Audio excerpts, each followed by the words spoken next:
ओम शांति। 3 फरवरी 2022। आज की साकार मुरली। शिव बाबा कहते, मीठे बच्चे, सदा इसी रुहाब में रहो कि बाप हमको वापस ले जाने के लिए आए हैं। अब सबको वापस चलना है। प्रश्न, तुम बच्चे इस समय सबसे बड़े से बड़ा पुण्य कौन सा करते हो? उत्तर, बाबा कहते, अपना सब कुछ शिव बाबा के आगे समर्पण कर देना। यह है बहुत बड़ा पुण्य। सरेंडर कर पूरा श्रीमत पर चलने से बहुत ऊंच पद मिल जाता है। दूसरा प्रश्न, कौन सी एक नई बात मनुष्य की बुद्धि में बहुत मुश्किल बैठती है? उत्तर, बाबा कहते, शिव बाबा जो निराकार है, उसने ब्रह्मा के तन में प्रवेश किया है। वही सबसे बड़े ते बड़ी आसामी है। उनका ही ऊंचे ते ऊंचा पाठ है। ये नई बात मनुष्य की बुद्धि में बहुत मुश्किल बैठती है। आज का गीत, ये कौन आज आया सवेरे सवेरे। ओम शांति। बाबा कहते, शिव बाबा बैठकर अपने बच्चों को समझाते हैं। बच्चे तो समझ गए हैं कि शिव बाबा निराकार है और हम आत्माएं भी निराकार है। उनको ही बैठ समझाते हैं। यह युक्ति सिर्फ एक ही बाप के पास है। बाप बैठ समझाते हैं। भगवान किसके साथ बात करते हैं? अपने बच्चे आत्माओं के साथ। बच्चे भी जानते हैं और बाप भी जानते हैं। आत्मा शरीर बगैर तो कुछ सुन ना सके, शरीर द्वारा ही सुनती है। एक ही ये सत्संग है जिसमें परमपिता परमात्मा बैठ समझाते हैं। बाकी जो भी सभी आत्माएं हैं, उन सब को अब साथ ले जाना है, क्योंकि ड्रामा का चक्र अब पूरा हुआ है। ये सारी भारतवासियों की ही बात है। बाबा आते हैं भारत में और भारतवासियों को ही कहते हैं, बच्चे, तुमने सबसे जास्ती पाठ बजाया है। तुम ही सतयुग में सो देवी देवता थे, अब शूद्र बने हो। फिर से तुमको पढ़ाई कर देवी देवता बनते हो। औरों को कैसे पढ़ाएंगे? गीता भी भारत की ही है। हर एक का अपना अपना पुस्तक है और जो भी धर्म पिताएं आए हैं, वह सब मनुष्य हैं। उनको अपना अपना शरीर है। ये है सभी आत्माओं का निराकार फादर, जो नॉलेजफुल है। ड्रामा के आदि मध्य अंत को जानते हैं। बाप को पढ़ाना भी बहुत बच्चों को ही है, क्योंकि तुम ही चक्रवर्ती राजा फिर से बनने वाले हो। सभी तो मनुष्य से देवता नहीं बनेंगे। जो भी पहले देवी देवता धर्म वाले होंगे, उन्हों का ही फिर सैंपलिंग लगेगा। बाबा कहते, जब देवी देवता धर्म की पूरी स्थापना हो जाएगी, तो फिर और सब मठ पंथ विनाश को पाएंगे। सभी आत्माओं का बाप वापस ले जाएंगे। बाप आते ही हैं पति दुनिया में आकर सबको वापस ले जाने। बच्चे जानते हैं, जो सहज राजयोग हम कल्प पहले भी सीखे थे, अब वह सीख रहे हैं। विनाश नजदीक आएगा तो सबकी आंख खुलेगी। अभी तो सिर्फ तुम ही निश्चय करते हो कि परमपिता परमात्मा की इस तन में प्रवेशता होती है। गाते भी हैं, गाइड अथवा लिबरेटर आएगा जो सबको दुख से लिबरेट कर ले जाएगा। ये जो ब्रह्मा है, उसमें परमपिता परमात्मा ने प्रवेश किया है। यह कितनी बड़े ते बड़ी आसामी हो गई। तुम बच्चों को इतने रुहाब में रहना है कि बाप हमको लेने आया है। कहते हैं मुझे याद करो, उस रिगार्ड से बहुत मुश्किल कोई देखते हैं। भगवान की कितनी महिमा है, वही सर्वशक्तिमान है, दूसरे कोई की इतनी महिमा है नहीं। इतना रिगार्ड तुम बच्चों को रखना है। बाबा कहते, संगठन में तुम जब बैठते हो तो याद अच्छी रहती है, फिर इधर उधर जाते हो तो वह याद रहना मुश्किल है। घड़ी घड़ी अपने को देही अभिमानी समझो, तब बाप को याद कर सकेंगे। ऐसे बाप के साथ बड़ा रिगार्ड से चलना पड़े, परंतु बाबा साधारण होने कारण वह रिगार्ड नहीं रहता। समझते भी हैं कि बाबा कालों का काल है। ये सिर्फ बाबा जिसको तुम बाप दादा कहते हो, ये सबको साथ ले जाएगा। बाबा को ऊंचे ते ऊंचा पाठ मिला हुआ है, जिसको सारी दुनिया याद करती है। आत्मा क्या चीज है ये कोई और बता न सके। कह देते हैं लिंग है, पूजा तो शिवलिंग की होती है। हम भी लिखते हैं ज्योतिर्लिंगम, परंतु वास्तव में इतना बड़ा है नहीं। ये तो स्टार मिसाइल है, इनमें ही सारा पार्ट भरा हुआ है। ये भी किसकी बुद्धि में नहीं आएगा। बाबा कहते, जब सुनेंगे आत्मा स्टार है, परमात्मा भी स्टार है, तो वंडर खाएंगे कि कितना वह ताकतवान इनमें प्रवेश होता है। जो पूरे 84 जन्म लेते हैं, उसमें बैठ सारी नॉलेज देते हैं कि तुम आत्मा हो, तुम्हारे 84 जन्म अब पूरे हुए हैं। अब मुझे याद करो तो विक्रम विनाश होंगे।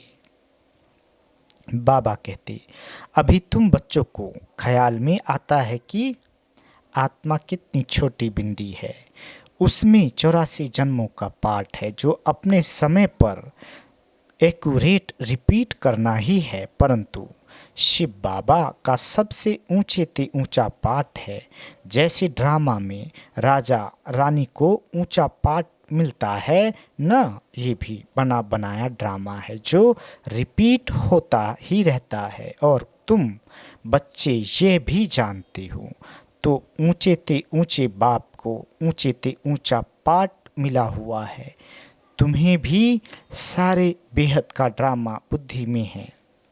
बाबा सुप्रीम सोल कैसे साधारण तन में प्रवेश करती हैं। शास्त्रों में तो अर्जुन का रथ घोड़ा गाड़ी बना दिया है। बाबा कहते, रथ का अर्थ कितना बड़ा है, ये है उनका रथ। परमपिता परमात्मा खुद कहते हैं, मैं इनमें प्रवेश कर तुमको सभी बातें समझाता हूँ। यह ज्ञान की बातें कोई शास्त्र आदि में नहीं है। शिव बाबा ने ब्रह्मा तन में प्रवेश किया है। ये बिल्कुल नई बात होने के कारण किसकी बुद्धि में बैठती नहीं है। अब बाप कहते हैं, बच्चे देही अभिमानी बनो। अब तुमको परमपिता परमात्मा पढ़ाते हैं, उनको ही याद करना है। वह इस तन में बैठे हैं। इनको तो तुम दादा कहते हो थे, यह दादा दोनों कंबाइंड है। तुम बाप दादा कह बुलाते हो ना, पहले बाप फिर दादा, फिर यह तुम्हारी माँ भी है। यह गुप्त बातें समझाते हैं। यह है ब्रह्मपुत्रा नदी, ये सागर नहीं है। बड़े ते बड़ी नदी इनको कहेंगे। फिर है सरस्वती, तुम हो ज्ञान सागर से निकली हुई ज्ञान गंगाएं। उन्होंने फिर वह चित्र बना दिया है। ब्रह्मा पुत्रा कहाँ से निकली ये उन्हों को क्या पता। फिर सिंध सरस्वती का भी नाम है। कुछ न कुछ थोड़ा बहुत शास्त्रों में है। आत्मा ही पावन, आत्मा ही पतित बनती है। शरीर के लिए नहीं कहा जाता है, आत्मा के लिए कहते हैं। इस समय प्राय सभी पतित है। शरीर तो किसका पवित्र नहीं, सभी पाप आत्मा है, सबसे जास्ती पुण्य आत्मा तुम बनते हो। सब कुछ शिव बाबा को सरेंडर करते हो। ऐसे बहुत होते हैं जो एक एक चीज सरेंडर कराते हैं। लोभ को सरेंडर करो, फलानी चीज छोड़ो। यहाँ तुम जब बाबा के बने हो तो सब कुछ बाप को सरेंडर करते हो। बाबा फिर एवजा देते हैं जो जितना श्रीमत पर चलते हैं, सरेंडर करते हैं, उतना उनको दर्जा मिलता है। मुख्य है शिव बाबा को याद करना। शिव बाबा यहाँ आते हैं पढ़ाने, सारा दिन तो इनमें नहीं बैठ पढ़ाएगा। सेकंड की बात है, तुम याद करो और आ जाएगा। तुम समझते होंगे कि बाबा सदैव यहाँ है, परंतु यह खुद भी भूल जाते हैं। इस समय बाप खुद कहती हैं, मैं तो सबको लेने आया हूँ। विवेक भी कहता है कि विनाश तो जरूर होना है। अब तो बहुत मनुष्य हो गए हैं, विनाश की खूब तैयारी हो रही है, ये भी तुम ही जानते हो। बाकी और भल कहते हैं विनाश होगा, परंतु उसके बाद क्या होगा ये नहीं जानते। तुम्हारे में भी नंबरवार जानते हैं कि बाबा आया है, राजधानी स्थापन हो रही है। हम भी बाबा के साथ सर्विस में मददगार हैं, कांटों को फूल बना रहे हैं। भक्ति मार्ग वाले तो बाप को जानते ही नहीं। अगर कहें कि शास्त्र पढ़ने से परमात्मा से मिलने का रास्ता मिलता है तो पहुंच जाने चाहिए, परंतु बाप कहते हैं वापिस कोई भी परम धाम गया ही नहीं है। कई समझते हैं नई दुनिया फिर नए सिर उत्पन्न होगी। अनेक दुनिया में मतांतर है।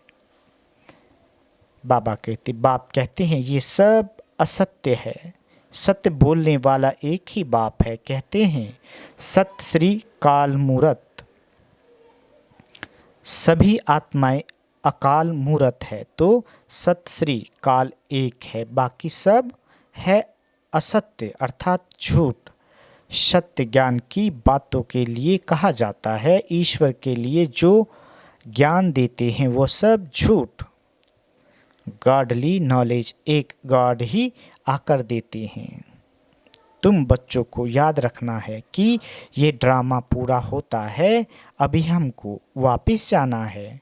जैसे नाटक की जब पिछारी होती है तो एक्टर समझते हैं अब नाटक पूरा होगा, हम सब घर जाएंगे।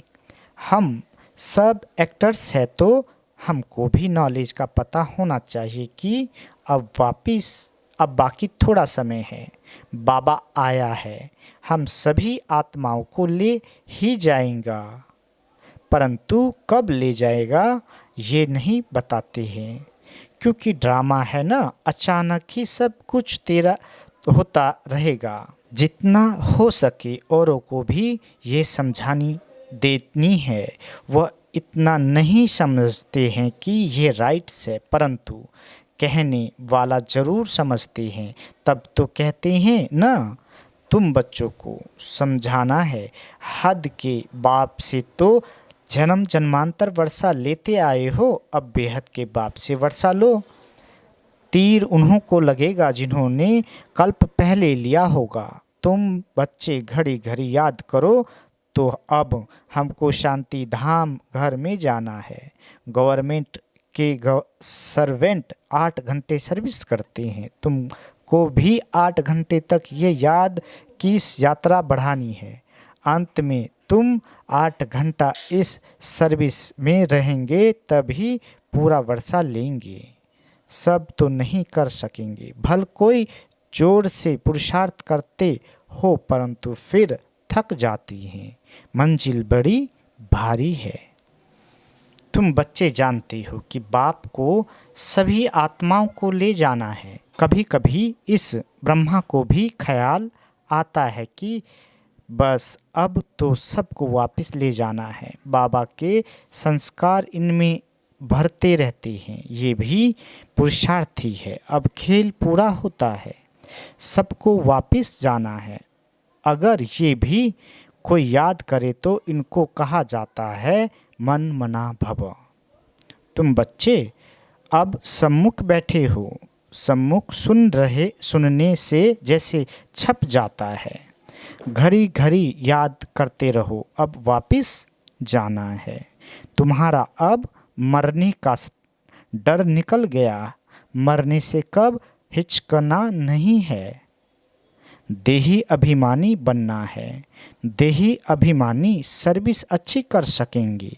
ज्ञानी तो आत्मा चाहिए।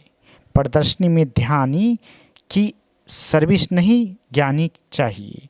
ज्ञानी तो आत्मा ही प्रिय लगती है।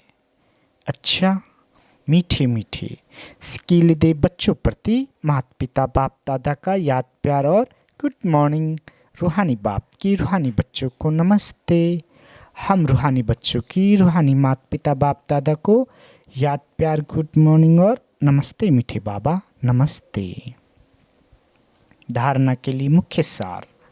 पहला, नई राजधानी बनाने के लिए बाप की सर्विस में मददगार बनना है। कांटों को फूल बनाने की सेवा करनी है। दूसरा, कम से कम 8 घंटा याद की यात्रा में रहने का अभ्यास करना है। मौत से हिचकना नहीं है, क्योंकि बुद्धि में है अब घर जाना है। बाबा वरदान देते, स्वयं को विशेष पाठधारी समझ साधारणता को समाप्त करने वाले परम व श्रेष्ठ भव। बाबा कहते, जैसे बाप परम आत्मा है, वैसे विशेष पाठ बजाने वाले बच्चे भी हर बात में परम यानी श्रेष्ठ है। सिर्फ चलते फिरते खाते पीते विशेष पाठधारी समझकर आत्मा की स्टेज पर पाठ बजाओ। हर समय अपने कर्म अर्थात पाठ पर अटेंशन रहे। विशेष पाठधारी कभी अलवेले नहीं बन सकते। यदि हीरो एक्टर साधारण एक्ट करे तो सब हंसेंगे। इसलिए हर कदम, हर संकल्प, हर समय विशेष हो, साधारण नहीं। स्लोगन, अपनी वृत्ति को पावरफुल बनाओ तो सेवा में वृद्धि स्वतः होगी।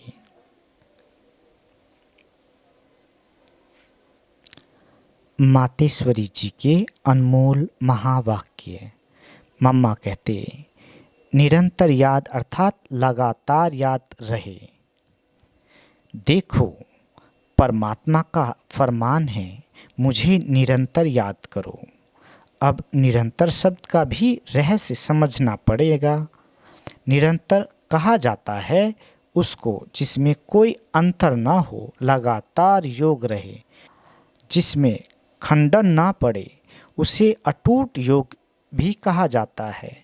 अब परमात्मा प्रतिज्ञा करते हैं, अगर मुझे निरंतर याद करोगे तो मैं तेरे किए हुए पास्ट विक्रमों को भस्म करूंगा।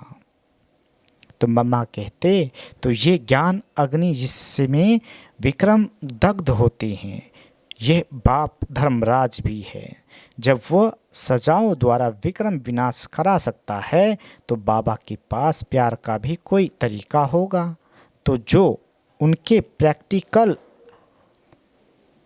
आए बच्चे बने हैं, उन्हों को फिर ये फरमान देते हैं कि हे बच्चे, मन मना भव।